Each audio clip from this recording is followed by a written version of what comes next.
Hey guys, welcome back to the channel. It's the Jade Gemini. Tonight I'm super excited to bring you something that I've been waiting for, and I think most of us have for a very, very long time. This is going to be the review of the GA-B2100 Casio G-Shock, the Casioak, but the upgraded version. I'm going to talk about its features, I'm going to talk about its size, I'm going to talk about what I like, what I love, what I dislike, and if it applies, what I hate about this watch, but a little bit more freeform than I would on my normal reviews where everything's very segmented. It's going to kind of, mix it in there. It's going to make sense and have a flow, but, overall, we're just going to kind of wing it. So, let's kind of go ahead and jump right in and get, some of the things as we go along out of the way. So, I think since this design has been introduced and everybody first saw it, we all really fell in love with this. The first thing that I, love about it is the fact that this watch is actually harkening back to the original first G-Shock back in 1983, 1984-ish, whenever it was made. Of course, I'm talking about the GW-5000. Now, it's been updated to the GW-5600, and the nicer version that I own, but I can't find, lucky me for this review, which I just was wearing before I got this, the GW-M5610. So, that square, rectangle-shaped, Casio G-Shock has a digital display on it, solar-powered, and multi-band 6.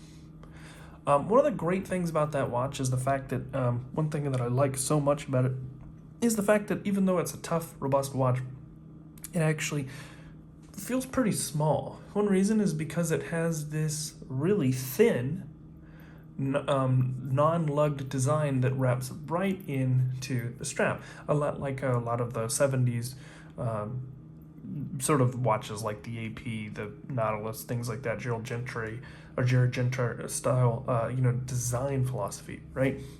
So this actually follows a lot of that. This is definitely an homage of that original watch. So that also aids to the next thing that I absolutely love about this is its thinness and its size, sort of. So this is my favorite watch of all time. The SRP A21 or 23, sorry, it's been a while, but the SRP Turtle. It's a big boy.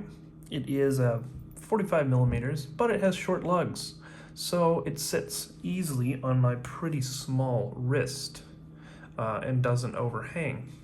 This very much is in the same, where the strap goes right down and it's pretty short, pretty squared, instead of being kind of elongated like a lot of watches are, where it's kind of oval shaped. This has more of a squared off profile as far as the stance of the width and the width, lengthwise, crosswise, or whatever.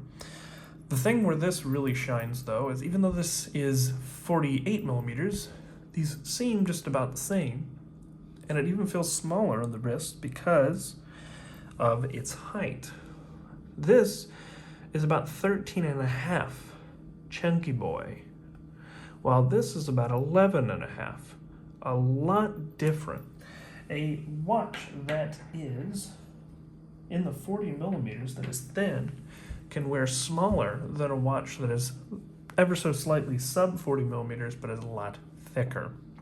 So that's the first thing the other thing that I really, really love about it, and it harks back again to that original design. You also get the same exact style strap that you do from the 5000, the 5600, and 5610. Just simple. It's not over, doesn't have zigzags and crosses and big humps and guards here and all that. That's cool, big buckle, big. It's just simple and straightforward. And I think that that's why it's caught fire so much. Now, of course, when this design came out, I wanted one just as everybody else did. And of course, hearing someone like Nico say that it's God tier, right? God tier watch, of course I'm wanting one. but I just had a feeling that this was going to come out, and it did. So, a lot like the 5610, this has auto timekeeping and solar. Now, I don't know about you, but even though I've had a solar Casio G-Shock for a while, it still feels like freaking magic. It's still one of the coolest things in the world. Maybe I'm easy to impress, but I just feel like the technology is there. And of course, in classic Casio style, the solar is just bomb-proof as everything else on the watch. Unlike my favorite watch brand, which even though I'm a fanboy, I will say that their solar stuff, their capacitor stuff, is lacking. The kinetic watches and the solar watches, aren't as good as the counterparts from Citizen, which are amazing, the Eco Drive, as well as, of course, this. You still want to keep them charged up and topped off, but you really don't have to worry or baby these too much. They're, like I said, pretty much bomb-proof, which is great. The next thing that I really, really love about it is the fact that when I got this watch, I was afraid that its all-black status was going to give off an air of cheapness. I didn't want it to be a hard, very thick, plasticky feeling, easy to mar up, plastic faux sunburst dial and XYZ. I'm so glad to say that that is not the case. It has this beautiful sunburst, and what's even better about it is the fact that I think that sunburst is either dial or that might literally be the solar panel sitting there, but it's gorgeous, and it gives it sort of like the G-Shock that you had in middle school, but now grown up, a step above, the analog design. You also get this beautiful touch of red on the side here that switches when you click the modes, and we'll kind of go a little bit into detail with that, as well as pops of colors that goes ahead and harks right back to that original, well, for me, the 5610 and the 5000. You have the golden, you have the blue, and you have the red. Same as the G-Shock I can't find, but that I own, right?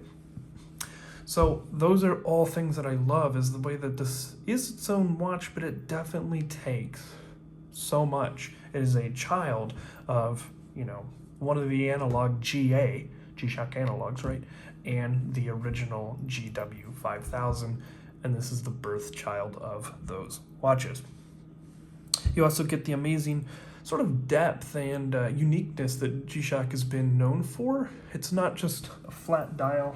I mean, I'm kind of doing a disservice to this because this is just the prettiest dial ever. But, just a flat, simple, painted on. I mean, these are a little bit more 3D with the indices, but, a lot of watches are just painted on. This has so much more depth to it, and there's all these, different levels and chamfers and angles. It feels like you're peering into something, right? And that's just kind of the G-Shock style of the analog stuff that they've been creating. So really like that. Just overall, the design, they've really rocked it. So one thing about the watch itself that I did want to kind of go into that is interesting, I love the fact that this can be used like your traditional G-Shock. You can just own this, and that's it. And not have to worry about, anything else. But it is Bluetooth, so you can use this watch like I said, a traditional G-Shock. Let's go to World Timer. You can click through. One thing, you can only click through one way, not the other. So you do have to kind of like the traditional, 5,000, or sorry, 5600 and 5610, just go one way until you cycle throughout the world and, start all over again.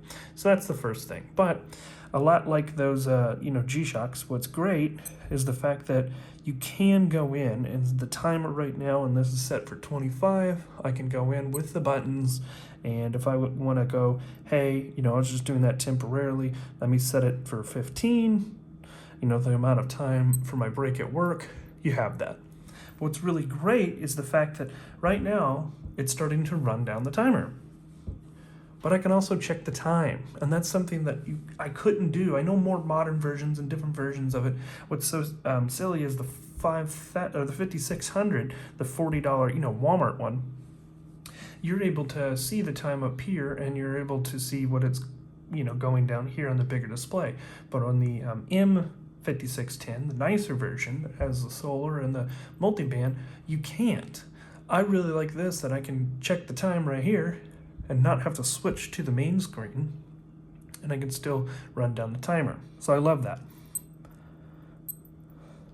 The other thing that I love is, one big problem with the G-Shock, the one that I had before, like I've been talking about this whole time, is when you cycle through the modes, you click, click, click, click, click, and sometimes you go do do do do do do, and all the beeps sound the same, even though one is higher. You're like, oh darn, I went past, now I have to go back again. With this, if I go to timer and I'm done, I just press and hold, and it goes to time. Or if I only click it once to go to world time, I check what I need. Oh, I'm about to ship there, what time, so I can email this person to get customer service, whatever your case would be.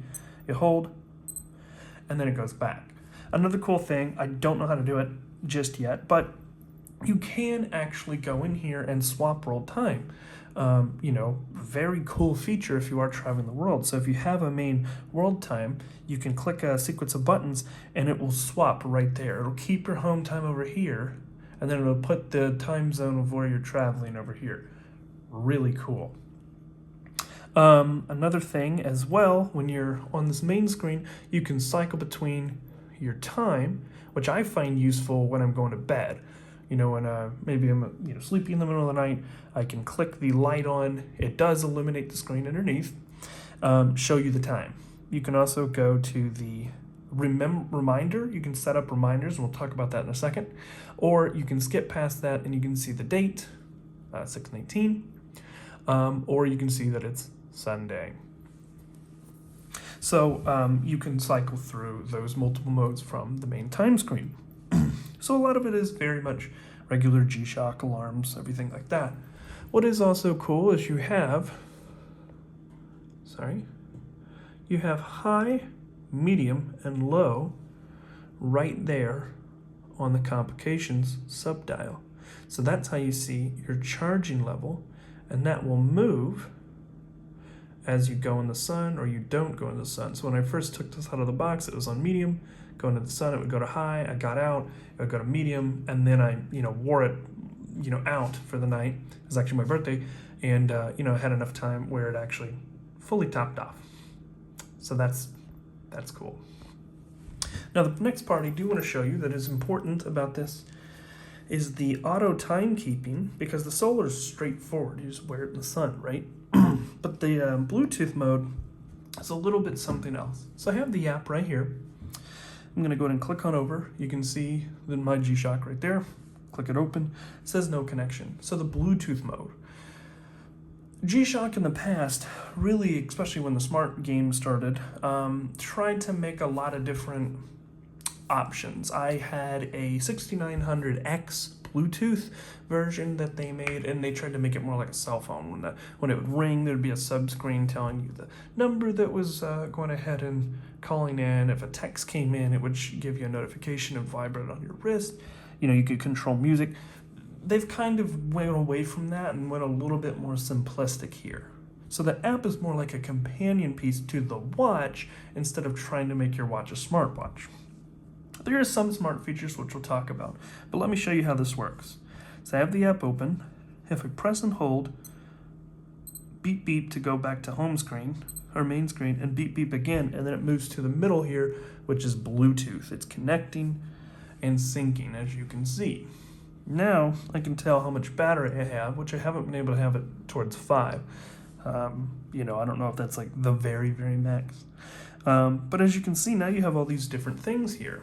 So what's cool is instead of, if you want to have that classic G-Shock like I showed you, you can cycle through and do that. But you can also go here and you can do different things. If I want to check world time on here, I can type in a city and I can go there. So if I want to, of course, being a big fan of Japan, if I want to go over here, no, sorry, I was trying to find the Yokohama, but we'll just go to, of course, Tokyo.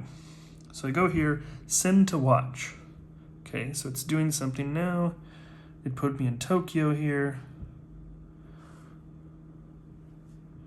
It's connecting. And it says it's done. Now, when I click out, when you tap any button, it just takes you to regular watch mode. It disconnects. So now I'm going to go to world time. And if you see, it's under Tokyo. And we were like in Tibet or something from before. So that's cool. Now we're going to go back to Bluetooth mode. Okay. So we're back connected to the watch again. Now, as you saw, I put it towards 15 minutes, and that took a little bit of time. I had to press and hold and sort of cycle. But if you want to have just a little bit more convenience, you can do that, connect, and then you can set an alarm in here instead of the hassle and sort of confusion that Casios have always been, right? At least in my experience. Maybe you're a master of it, you don't have an issue, but I think for most of us, that's a thing. You can also set your reminders. So this will display on the watch, like anniversaries and things like that. In that fourth complication here that said REM, you can set something. So if Blade HQ, right, or something, or Casio Online or whatever is dropping an exclusive, you can set 2 o'clock. Hey, remember, and that will go ahead and bang on your wrist, and you'll also see 2 listed there, and it'll be like, oh yeah, it's reminding me, right? So that's cool. And then you can do other things as well. You can, set up, like I said, the world time, like I showed you. It's really convenient for the timer for me, so I had it set for 10 minutes. If, my toddler, I say, oh, you only get 5 more minutes, I can go in here, set this really quick, send to watch. I'm talking to him. I'm not really, hassling around with this for a long time. And then when I go to timer, it just said timer okay. Now it's set for 15 instead of, 5 instead of 15. So not to beat a dead horse, but that's pretty cool. You can also set up all the things like your light length. You can, I took it out of Bluetooth mode, that's why. You can set up the light length from 1.5 seconds to 3 seconds on here. You can set up keys, tones if you like to hear it make sounds when you're clicking through the watch or not. You can do all those customized settings that you usually have to do in the watch right on here. So again, it's more of a companion than trying to make this a smartwatch. Now there is a cool feature that you do have on this watch, and we'll go back to regular. If you press and hold this and keep holding for like 3 seconds, if you lose your watch or your phone, it goes ahead and sends out a loud sound to find your phone, which to me, I'm annoyed when I have to go, hey, the phone AI name, right? The one that starts with an S, or Alexa or whatever, where are you? And they're like, oh, over here. And it's like, that didn't help at all. That's loud, and it, you can find it right away. So definitely sort of cool. You can also play and stop music with one of the buttons on here. I haven't figured that one out yet. So the last thing that, we'll talk about that in a second. So that was kind of a tutorial of all of that. So those are all the other things I just like about it is the fact it's a G-Shock, all the other things that Also, there's some new technologies that they've put in. They've put in this carbon core technology, which is kind of like what they make the, Benchmade knives out of, that are the nicer composite versions. There's CF Elite. It's kind of something like that. It's lightweight. It's even stronger than the regular nylon stuff that they were using. They've also put in these bars that you can take off, and you can put in the, J's and K's style, or Barton makes them now style conversion adapters, and run a NATO strap or run a different type of strap right there like a normal watch, and then put these back on just as easy. So they're definitely thinking about the customization world as well, which is really, really cool. So those are all the things that I love. On the fact of what I don't love about this watch, there is a couple things. So the first thing that, we'll just talk about it. It's small, but while we're at it, when you upgrade from the regular $40 GW G-Shock, the square, or it's called the square, but it's really rectangle, to the M5610, you go from a stamped case to a milled out one solid chunk billet back end. And again, even on automatic movement watches and stuff, I don't go and look forever on the back, but it's a nice little touch, right? And I would have liked to see, since this is the next version up and it is more expensive, then add that. Just a small little nitpick before we get into some more of the real stuff. But that's the first thing. The second thing that I don't like about this watch itself, or, well, it's more of a nitpick, it's not so much that I dislike 100%, is this light is very bright. It's a lot less subtle than the sort of blue that I'm used to. One cool fact about this, though, is because it is bright, it actually can charge the Loom on the hands.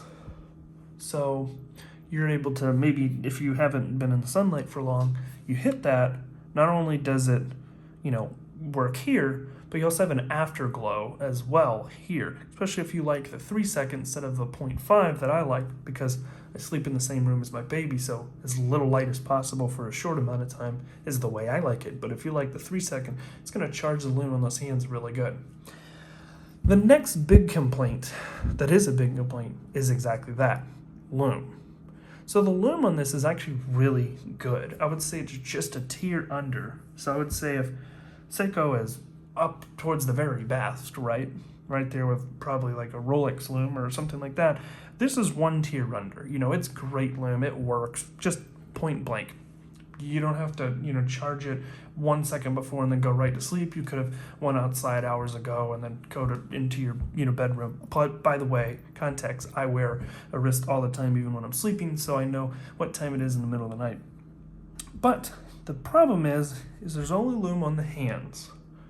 So, I know they make mods that you can basically pop out these indices and put glow-in-the-dark ones, but I really don't want to have to get a new watch, and even if it's cheap, open it up, possibly make the water resistance less. I mean, G-Shock has this great system where it sort of squashes it down instead of twisting it, so you don't have to replace the O-ring every time, but still, I'd just rather not crack the watch if I didn't have to, and it is yet to be seen if the same chapter ring glow indices work with the solar, or if it's something completely different.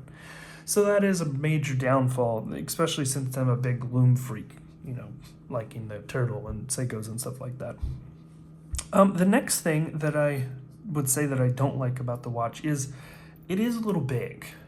I like the size of the turtle, and I constantly know it's on my wrist, but it feels kind of like I'm wearing Thanos' watch. It's one of those things that it's very masculine, and I don't have to have, watches that are necessarily masculine, but it is a joy, and just one of those little things, that added perception of weight and quality and toughness of the Casio.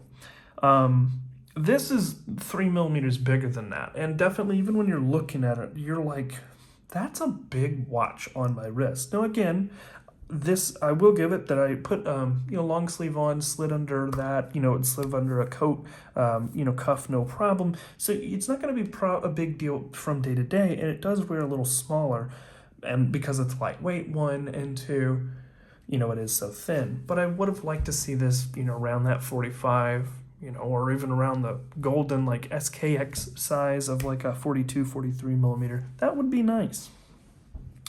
The next thing that I would probably say is more of a note and needs to be said is the timekeeping, the multi-band. So the multi-band, it was finicky because basically how it works is at night, your watch, when all the communications were away, that's cool. I'm gonna have to see what that's about. That's new. Anywho, at night when the multi-band was trying to connect at like 2, 3 in the morning when there's the least radio frequencies going on, a lot of people I talked to were like, yeah, mine never caught the signal. Now mine would catch the signal 5 times out of 7 or 4 times out of 7 days. So I was actually pretty lucky. I've always had it where the G generally seems to catch it every other time if it doesn't. The good thing about this though is that when you're using this, it sets itself 4 days, 4 times a day. So its accuracy, and you can even manually set it to retrieve it like the old ones just by tapping this, and it will it says okay. So now it's just adjusted this, and it says time will be adjusted on the app.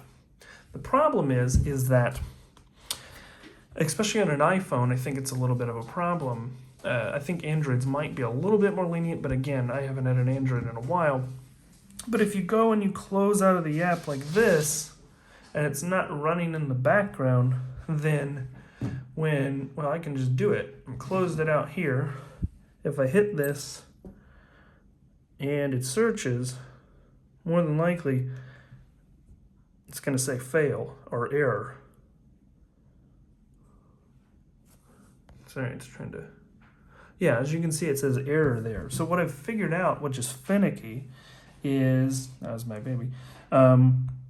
Is basically you have to go in and you have to keep the G-Shock in the queue of your phone. So when you go up, you don't swipe away at whatever it is. If you swipe away all the other apps, you keep this running in the background. So even if it's clicked off, running in the background, if I hit this again, it says okay. So when you go into that Bluetooth mode, you hit the phone finder, or it tries to set the time 4 times a day. That is something that you have to be mindful of. And that's the final thing that is like, I also wanted to show you a how-to in case you're like, wow, this watch is crud because it doesn't work the way it's supposed to. It does. You just have to keep that app working and constantly kind of keep it in the back of your mind that, oh, I want this to be open. Let me check it once a day to make sure it's running in the background of my iPhone, or any phone, I'd probably say. So really, that's the last thing I would say that I don't like about the watch. I wanted to give a genuine review where, you know, it's a lot like another G-Shock. I've had analog G-Shocks. I've had a lot of G-Shocks. So it's not like I have to wear this watch for 2 months and give you an in-depth review, because at the core, it is a G-Shock. And I can genuinely say that I've had enough time of it on my wrist that I can give you a 100% honest review. I'm not saying this watch is perfect. It is awesome, and I do love it. But again, smaller size, Loom from the factory on all the indices. Also, I'd like to see G-Shock release rubber bezels that you could easily swap out. The problem is the Casioak mod, I feel like, almost has killed the ability for people to use Seiko-looking mods on the watch, which I think this was originally intended for. Now people are just like, let me just make a fake AP, right? The Casioak. Instead of, you know, where I could buy, you know, from my M5610 a titanium case or a yellow case. I could have multiple different G-Shock rubber style, you know, XYZ. You get the point. So that has kind of made it where there's only like 2 or 3, like red, black, and, you know, white or something like that, that I was able to find after trying to search for like 2 days. Everything else was the Casioak mod, right? Or the other, you know, mods to make it look like it. So just something to keep in mind if you're going to be, you know, picking up this watch. All in all, as a standalone unit, I think it's awesome, and I really do think it's what you've been waiting for. I think this will be in the collection forever. It's just simple. It's amazing for that. It's not perfect. You know, I would have liked to see them make those updates that we talked about and be a little smaller, but overall, I'm still really glad that I finally have the coveted Casioak in my collection. So, wanted to get this review out. I'm sorry it was a little longer, but I wanted to give you the whole shebang so you could make a confident decision. If you do like videos like this, go ahead and give a like and subscribe, as it helps, and we're always a growing community here. Of course, I'd love to comment, answer any sort of questions that you may have, and of course, anything, you know, chat below. I appreciate you taking time also to watch this video, as there's so many amazing content creators in this space that you could be, you know, watching. You know, I hope everybody stays safe with everything going ahead and going on, and have a great start to your week. Take care. Peace.